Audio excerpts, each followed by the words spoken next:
I'm very pleased to be here with Senior Deputy Governor Carolyn Rogers to discuss our monetary policy report and today's policy decision. Today we lowered the policy rate by 50 basis points. This is our fourth consecutive decrease since June and brings our policy rate to 3 3/4%. We took a bigger step today because inflation is now back to the 2% target and we want to keep it close to the target. Aujourd'hui, on a abaissé nos taux d'intérêt de 50 points de base. Cette quatrième baisse consécutive depuis juin fait passer le taux directeur à 3 3/4%. On a fait une plus grosse réduction aujourd'hui parce que l'inflation est de retour à 2% et on veut qu'elle reste près de la cible. In the past few months, inflation has come down significantly from 2.7% in June to 1.6% in September. Recent indicators suggest it'll be around 2% in October. Price pressures are no longer broad-based, and both our measures of core inflation are now below 2.5%. Our surveys also find that businesses and consumer expectations of inflation have shifted down and are nearing normal. All this suggests we are back to low inflation. This is good news for Canadians. Now our focus is to maintain low, stable inflation. We need to stick the landing. Tout ça indique qu'on est revenu à un climat de basse inflation. C'est une bonne nouvelle pour tout le monde au pays. On a réussi à faire baisser l'inflation et maintenant notre objectif est de la stabiliser. Sticking the landing means the upward and downward forces on inflation need to balance out. Household spending and business investment have picked up this year but remain soft. This softness has helped take the remaining steam out of inflation. But with inflation back to 2%, we want to see growth strengthen. Today's interest rate decision should contribute to a pickup in demand. The bank forecasts inflation will remain close to the target over the projection horizon. The upward pressure from shelter and other services is expected to gradually diminish. With stronger demand, the downward pressure on inflation is also forecast to dissipate, keeping the upward and downward forces roughly in balance.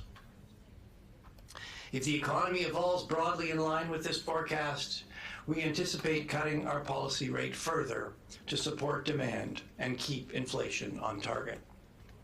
The timing and pace of further interest rate cuts will depend on incoming information and our assessment of its implications for the inflation outlook. And as we've been doing, we will take our monetary policy decisions one at a time. Si l'économie évolue généralement comme prévu, on s'attend à réduire encore le taux directeur pour soutenir la demande et garder l'inflation à la cible. Le moment et le rythme de toute autre réduction seront guidés par les nouvelles informations qu'on recevra et notre évaluation de leurs implications pour les perspectives d'inflation. Et on va continuer de prendre nos décisions de politique monétaire une à la fois. Let me expand on what we're seeing in the economy and how that played into our deliberations. After stalling in the second half of last year, the economy grew by about 2% in the first half of this year, and we expect growth of about 1 3/4% in the second half. The economy remains in excess supply, and the labor market is soft. The unemployment rate was 6.5% in September. Job layoffs have remained modest, but business hiring has been weak, which has particularly affected young people and newcomers to Canada. Simply put, the number of workers has increased faster than the number of jobs. Looking ahead, GDP growth is forecast to gradually strengthen to around 2% in 2025 and 2.25% in 2026, supported by lower interest rates. This forecast largely reflects the net effect of a gradual pickup in consumer spending per person and slower population growth.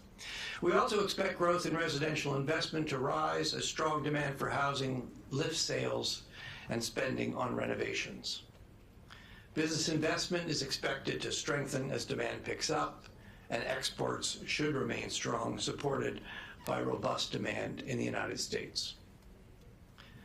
The decline in inflation in recent months reflects the combined effects of lower global oil prices, slightly lower shelter price inflation in Canada, and lower prices for many consumer goods like cars and clothes. Going forward, we can expect to continue to see some monthly fluctuation in inflation, but overall inflation is expected to remain close to target over the projection horizon, as upward pressure from shelter and other services gradually diminishes and excess supply in the economy is absorbed. There are risks around this inflation outlook. The biggest downside risk to inflation is that it could take longer than anticipated for household spending and business investment to pick up.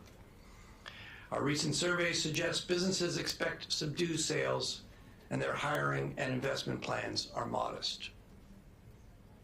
On the upside, lower interest rates could fuel a stronger rebound in housing activity, or wage growth could remain elevated relative to productivity. There's also elevated geopolitical uncertainty and risks of new shocks. Overall, we view the risks around our inflation forecast as reasonably balanced. And with inflation back to 2%, we are now equally concerned about inflation coming in higher or lower than expected. The economy functions well when inflation is around 2%. Let me conclude. L'inflation et les taux d'intérêt élevés ont été un lourd fardeau pour les Canadiennes et les Canadiens. Le retour à la cible de l'inflation et la diminution continue des taux d'intérêt devrait permettre aux familles, aux entreprises et aux collectivités de respirer un peu mieux.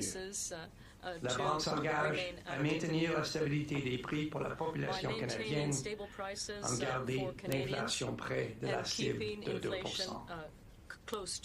High inflation and interest rates have been a heavy burden for Canadians. With inflation now back to target and interest rates continuing to come down, families, businesses, and communities should feel some relief. The bank is committed to maintaining price stability for Canadians and keeping inflation close to the 2% target.